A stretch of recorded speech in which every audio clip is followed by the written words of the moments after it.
Hi everyone, welcome to the Game Talk. We just played Heracles away in Almelo, 2-4. 9 points, 3 games played in January, 3 wins, Luke. And we have PSV next week, man. But before we go there, let's just start talking about this game. We won. I mean, Heracles can always be like what they say in Dutch, a banana peel, you know? You can always slip, you can always lose points. What did you think of the game today? The English term, I think, is bogey team. I don't know if you use that in the Netherlands. They say bogey team here, like a. That's when you have one team that's always, that's like your nemesis, like something Yeah, kryptonite. Yeah. Kryptonite, exactly. Today's game, it's one of those things. It wasn't great. It was solid, but it wasn't awful. There was just individual mistakes that I think that all bits all over the pitch that would cost us in certain situations. Whether or not it led to a goal, it led to a chance. So these are things obviously that you can blame with the players on the pitch, or the subs were made at the time, or whatever you want to. But it was a solid performance, and I think that ultimately we deserve the win, and the scoreline justifies the chances we had were quality chances, and the goals were quality goals, and we deserve to take the win. All right. Let's talk about first the goals that we made, right? And we have to highlight again Brobbey. We have to highlight Brobbey again. I mean, are you actually believing what you're seeing from him lately? Do you know we're going to go back to it. It was crazy. As last year, I backed him so much and he didn't perform. And in the start of this year, I criticized him and he has shut me up completely straight away. If the viewers go back to the live stream we had at the start, towards the season, and you asked me, "Oh, who's the one player you think that won't cut it?" or what the question was, I said Brobbey, and I think he has something really ridiculous, like 18 goals and assists. I think I saw for online in like 15 games. It's incredible. But on top of him being able to score goals, he's making more runs, holding up the ball in certain situations, and his understanding of his teammates around him is on another level. Like it's almost I've always said about his intelligence sometimes. Now I think he's the smartest man in the world sometimes, with some way that he holds the ball, but like, for example, his last goal with the volley, like the instinct just to hit it, you wouldn't have saw that last year. We never saw that last year. This year, it's like a man that's hungry, wants to get into the Dutch squad, wants to be the main, because it's Akpom as well. And we always seem to, I know we haven't forgot that Akpom's there, but it's easy to forget that there's a good striker or someone who's been in goal scoring form on the bench. So immediately that makes Brobbey have to up his game, and he has. And he has every single time. We've thought, okay, Akpom's come in, he scored 2 goals. Brobbey goes and scores 3 in 3 games, and then it makes you thinking like, wow, we have 2 strikers that are consistent at scoring goals so far. It's quite a blessing. We're quite fortunate at the moment. Yeah? But can you explain to me one thing though, right? Because one of the things we criticize him about is, he needs a lot of chances. He missed like clear-cut opportunities, a couple of months ago. Now, if you look at the goals that he's making, these are not tap-ins. These are high-quality goals.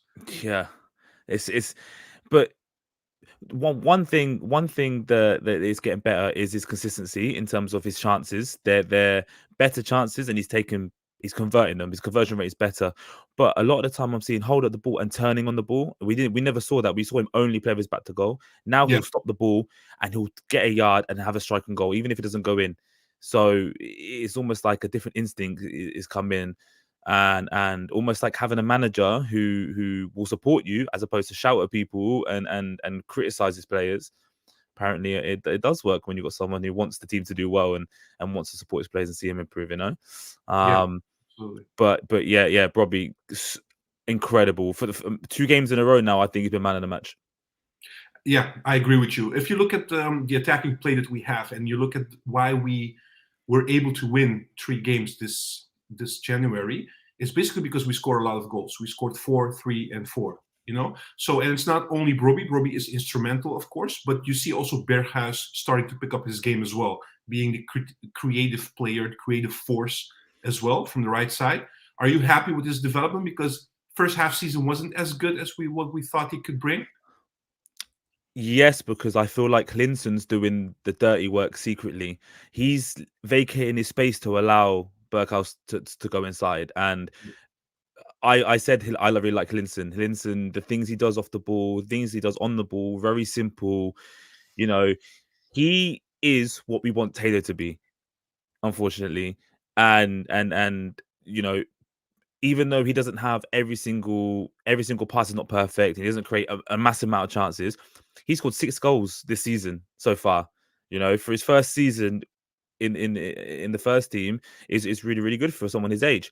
And it goes to show like how much Taylor can be lacking at times when someone's come in and okay, he plays a little bit further, but it's the relationship he's managed to create with Berghaus to allow him to come inside and play these passes to feet and score the goal like he did today, a nice finish into the corner.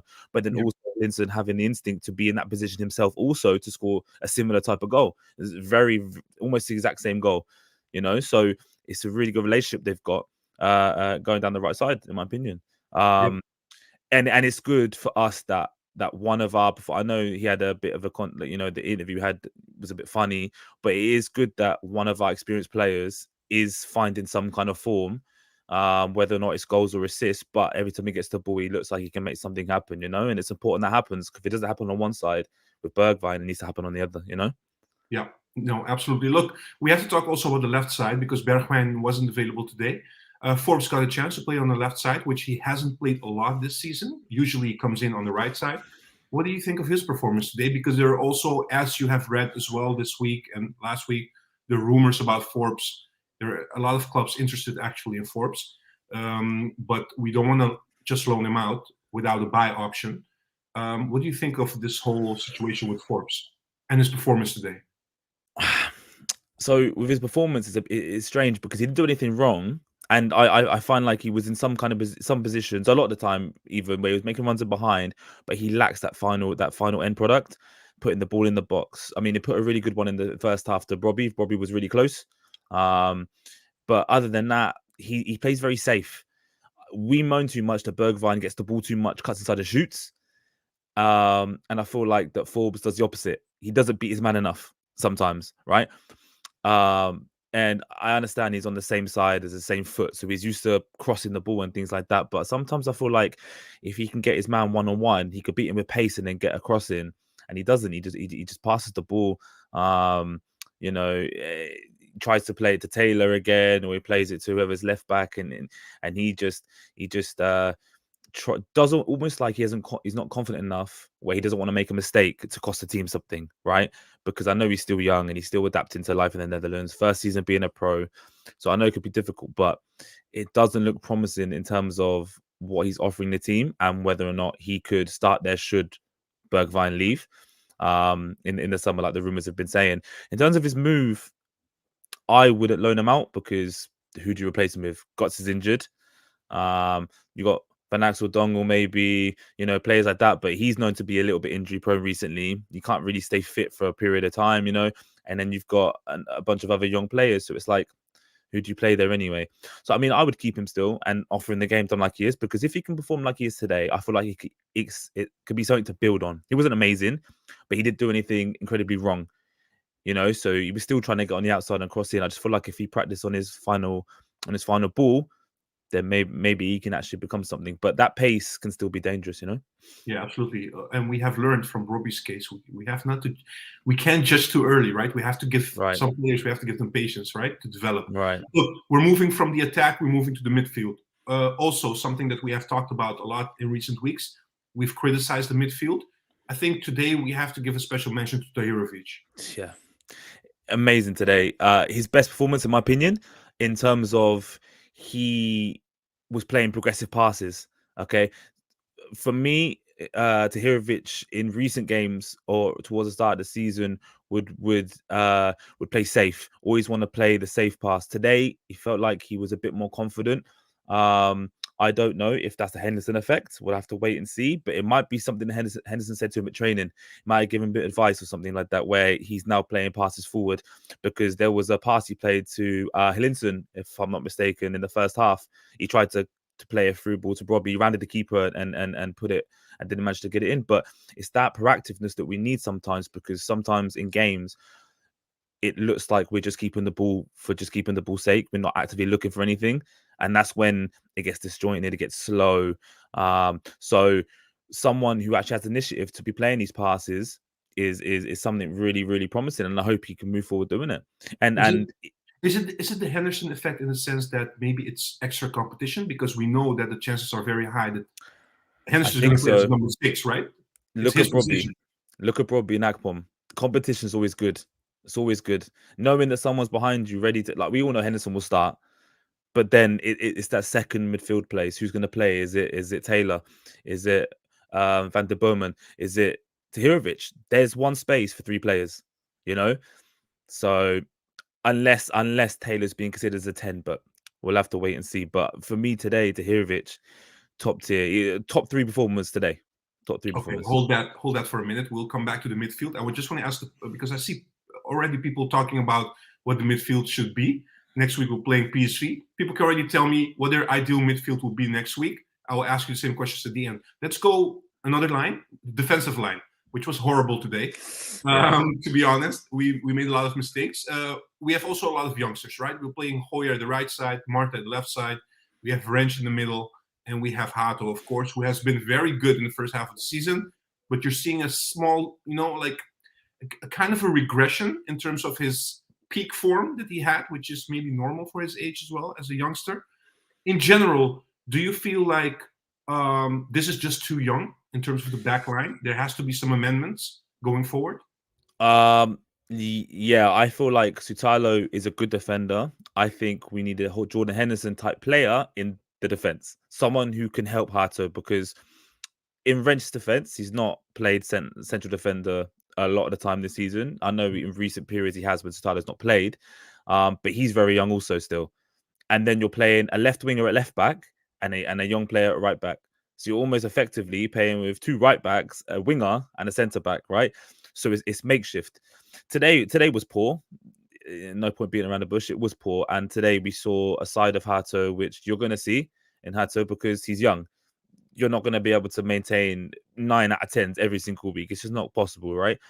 But for the games that you don't have a 9 out of 10 and you have a 5 out of 10, if you can come away with a win, then you've done your job. If you come away winning the game, then you've done your job as far as I'm concerned, right?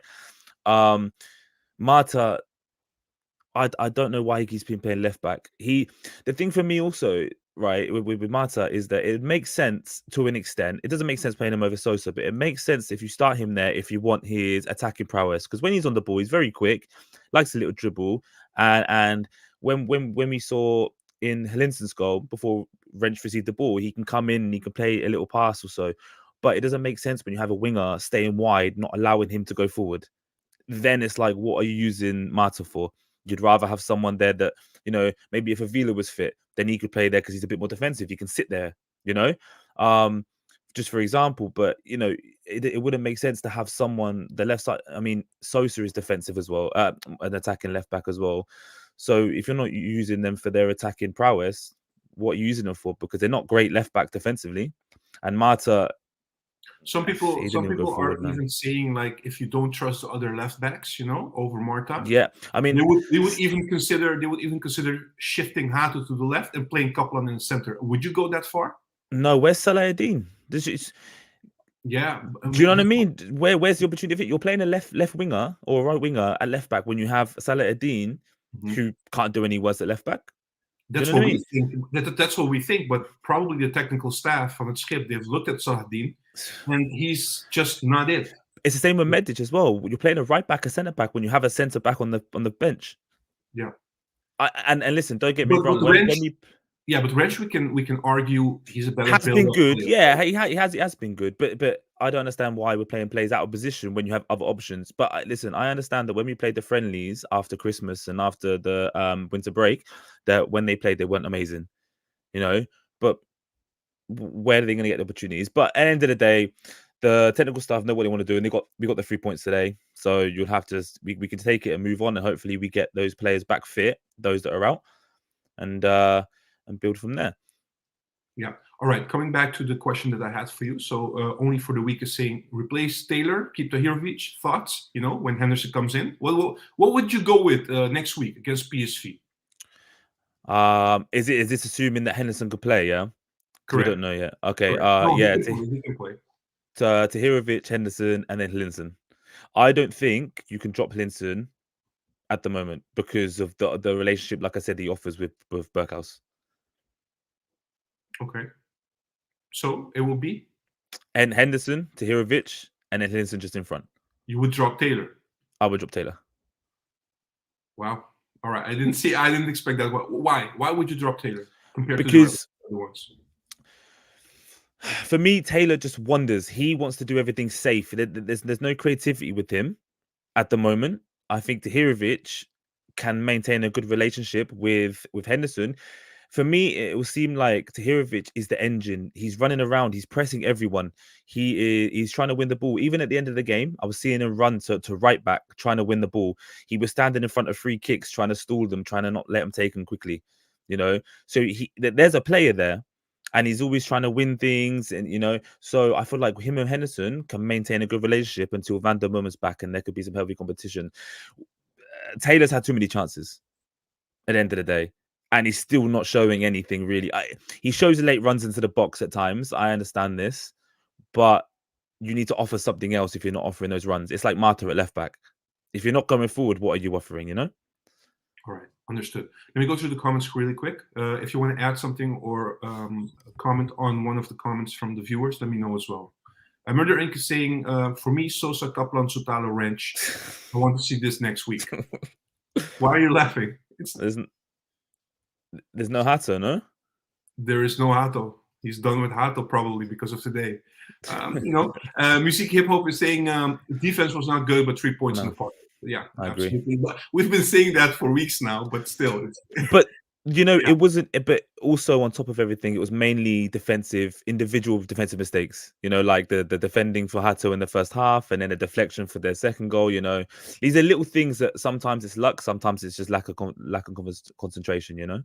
Yeah, true. Eric is saying Brobbey is driving up his value. I wonder if Ajax would sell him to Manchester United if the offer was over 30 million. Probably 80. Probably 80. Give me 80. I don't think we'll sell him if he continues like this. 30 million, we just laugh at it. Tell me another player apart from Olivier Giroud that offers you the target man service that he gives.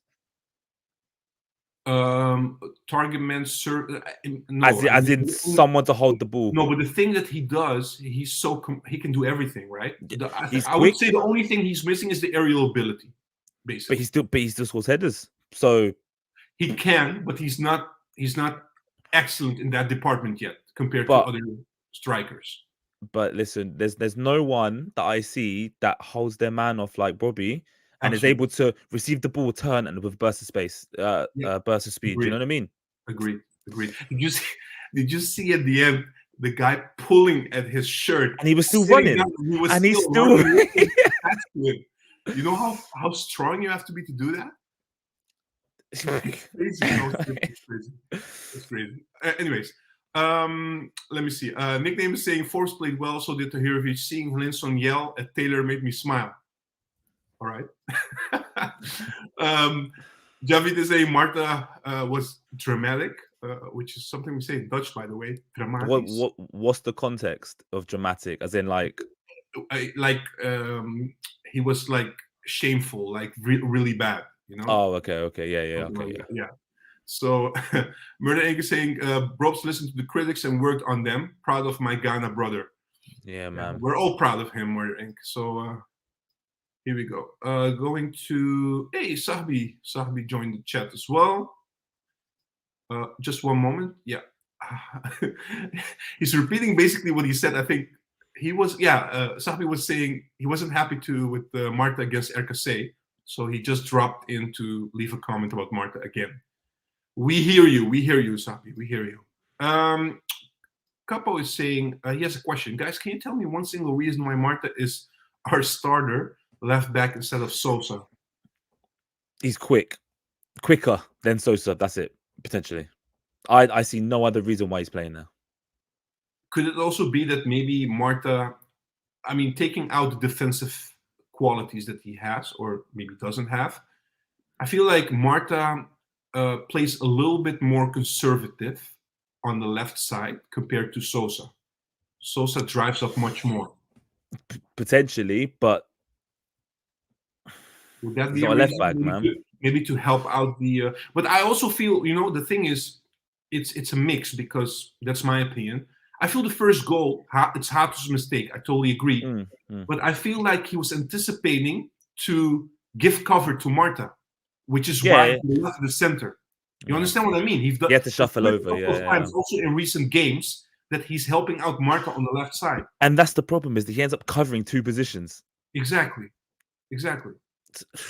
I don't. Anyways, all right. This is why when we said about on the live talk about what transfers you bring in backs, we need both sides, man, because it's not Goya's fault. But when Wrench isn't there, I was a big advocate of Guy, but he's not what we need at the moment there, so he's more like a, you can even argue I mean, if Sutalo is back, you can even argue playing Wrench on the left side. I mean, he was better there at times, right? Yeah, he used to. He can play there. He can play on the left side, But then you have to. Yeah, you can keep Hoyer on the right side. Then that would be an option as well. Let's bring Mazraoui back. Tagliafico, get the band back together. Yeah, talking about that. So Anwang is saying get Tagliafico back at Ajax or to Ajax. Do it. Probably not this window, but hopefully in June or July.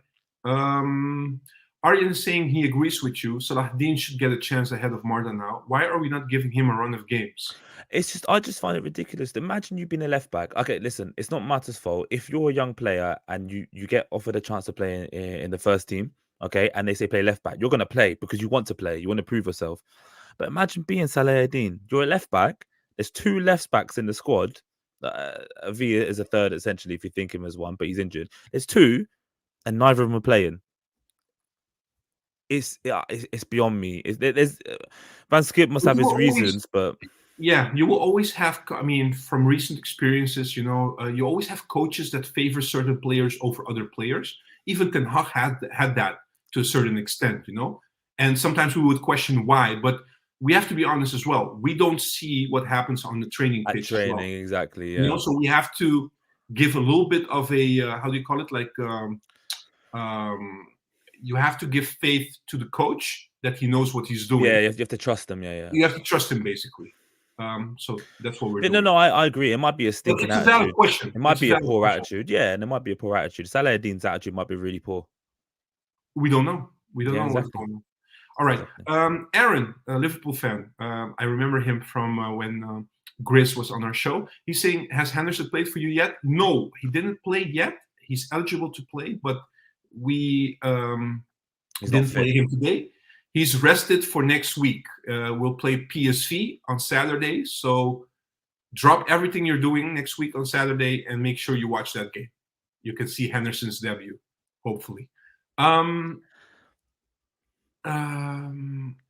me see. What else do we have? Arco is saying, all I hope is that we get a new coach for next season. Maybe make John the legend for stepping in and doing very good. I know for sure if he goes further, it will tarnish the thing he put down at Ajax. Do you feel the same way? Joe van het Schip, do you feel like he's done very well? Yeah. But it's like Heitinger. Yeah, he came in, he did really well to an extent. I mean, he did enough. He got us out the Schroeder, the hole. But then if he stayed, I feel like it would have just been a point where he would have left at some point because it wasn't going so well, And I feel like, listen, Knutson's the truth, man, and he needs just to let him come in. Van Skip's done incredible, but they need someone, like we've said about on the live talk. If the viewers want to go and check the last live talk, they can hear us talk about it. But we need someone that has more of a dominant figure, leader, and I feel like Van Skip is everyone's friend, unfortunately. But I appreciate what he's done for the team. He's managed to get us winning with joint points at fourth at the moment. So we haven't lost a game with him. I mean, I'm not. Heracles, for me, he was in Australia, so he wasn't coaching the team at the time. But in terms of results, it's going well. And also, we have to also take into consideration it's not an easy situation he's in the sense that there's so many injuries as well. He has to shift, like every game, he has to shift players, right? It's very difficult to embed something in this team, chemistry and all these things, when every time you're playing with different players, kind of, right? Christian is saying it's Sunday. I was pretty sure that PSV was on Saturday, but if it's Sunday, my mistake. Sorry for that. Brush is saying, big up, guys. United fan. Big up to you as well. Thank you for watching. Let's see. Question for Luke from Christian. If it would happen, who would you pick, Klopp or Xavi, for as the Ajax coach, I would imagine? Xavi announced he's leaving Barcelona at the end of the season. It's a good question. Thanks, Christian. To me, it's not even debatable. It's Klopp because Klopp is absolutely, amazing. But I'm a Barcelona boy. Like I've loved watching Barcelona over the years. So Xavi in my head, I've seen him play, and he played with Iniesta. So in my head, and for Barcelona, he won the league with them and stuff. So either or, I'm happy. If it was one of them, I'd be happy with either. But if I had to choose one, it would be Klopp logistically. But it would break my heart to say no to Xavi also, man. But for both of them, I would say Knutson. Let's go. Knutson over both. Yeah, really? My boy, I'm telling you, I'll stick on. I'll ride this to the end. If he never joins, I'll be so upset. I'm still hoping that he gets snapped up by another team by the time we play them, so he's not the coach of Bodo. But we'll see how it goes. But to answer the question, Klopp, yeah, Klopp. Yeah, obviously it's Klopp. All right. Look, Luke. Next week, right? How much of a percentage, if you would give us, how much of a chance would you give us? We're playing at home. We're playing PSV. I don't know if you had a moment to check the game today, Almere City, that they played. I haven't. No, I haven't looked. No. What do you mean the result? PSV 1-1 last week, or they played today? Tonight. They played before Ajax. Yeah, they won 2-0. I didn't see the result. But I mean, look, we're not perfect, of course, but PSV doesn't look the same. I have to be very careful what I'm saying right now before we get smacked next week. But they don't look the same in terms of in recent week, the games that they had. So I'm just saying, when they were like up there, we played them and we were rubbish. We made things difficult for them at Eindhoven. How much do you think we can maybe surprise or do something next week? Don't try to cheer us. Just say whatever's on your mind. 40%. Chance of winning. 40% chance of winning. All right. But my reasoning is because, did you say they won today? They won, yeah. They've won every game bar one that they drew. So the thing is if they come to Amsterdam and they go gung ho and just think, let's just go and score goals, they can, because they're the football they play. Like I saw a clip of them playing football. You've seen the clip, yeah. And I'm thinking, wait, it's not even normal. So if the team are focused, Henderson comes in and he's able to stable the ship, then maybe you could push it 45, but I think 40, man, because I think this season PSV they're top. They are top. Okay, final question from my side. How much of a percentage would you give us that we end up third this season?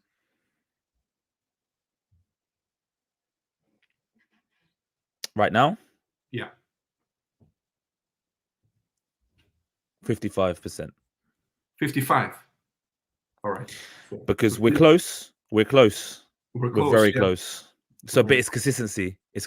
Can we maintain this? But it's important that it's not just on Brobbey. If Brobbey has a little dip in form, it has to be someone else stepping up to help. Yeah. So everyone needs to gel at the same time. So. Yeah. All right. 2 comments quickly. Javita saying, in the last stream, I've already wrote that we would smash PSV, and I asked everybody to screenshot it. Okay. I hope so. I hope so. Christian is saying about PSV, it depends if Veerman is playing, yes or no. He brings a difference for PSV. I think he's out even next week. That's what I heard on ESPN earlier today, but we'll see. Anwang is saying 40% for me is too positive. I can't see we would win. We'll be happy with a draw. The thing is when it comes to rivalries and derbies, I don't know what you call them. I know you call them toppers here in the Netherlands, but but in England it's derby. I don't know if it's the same. But when it No, comes to we say derbies, derby as well, but you say derby, it's not okay. really a derby. The It's Classico, isn't it? So no, Klassieker is the final game. no, but yeah, sorry, I meant that's what you call them. You call them different names as opposed to derbies, Exactly, isn't it? Really. exactly. True. But when it comes to rivalries, form goes out the window. You know, that's why I'm That's true. 40% That's because it could be if we focus and it's a rivalry, we could get one goal and defend and then win. So I don't want to give us. That's the thing. No, but that's one thing we cannot do. No, Ajax doesn't know how to defend a game. I know, but what I'm saying is that's why I'm giving 40% because I feel like if you give them 0%, it's like it's a rivalry. Anything can happen, right? So 40%. All right. Thanks for the stream. Thanks for joining. Thanks for giving your opinion. Thanks everybody for joining as well. Have a great weekend. Let's hope that Twente drops points tomorrow. I don't know. Do you guys want Feyenoord to win, or you guys want Feyenoord to play like Twente and Feyenoord to draw basically tomorrow? What would you favor? What's the likeliness that we'll catch Feyenoord? Wait, is it? Am I saying the right things now? Tomorrow? Draw. Christian is saying draw. Yeah. No, Feyenoord is a little bit. Yeah, everybody's saying draw right now. All right. But what's the likeliness that we could catch them? Feyenoord? They have to drop a lot of points, to be honest. I don't know. Exactly. So would you rather be very close to Twente, or would you rather be, Honestly, I want to be as close as possible to the third position. I'll be very happy. So that's it for me. All right, guys.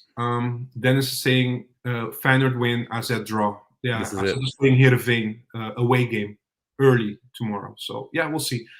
All right, guys. Enjoy the win. Have a beer or popcorn or anything, and we'll talk to you guys. We'll see you on Thursday with the live stream. Take care. Enjoy having the best striker in the world. And enjoy having the best striker in the world. Cheers.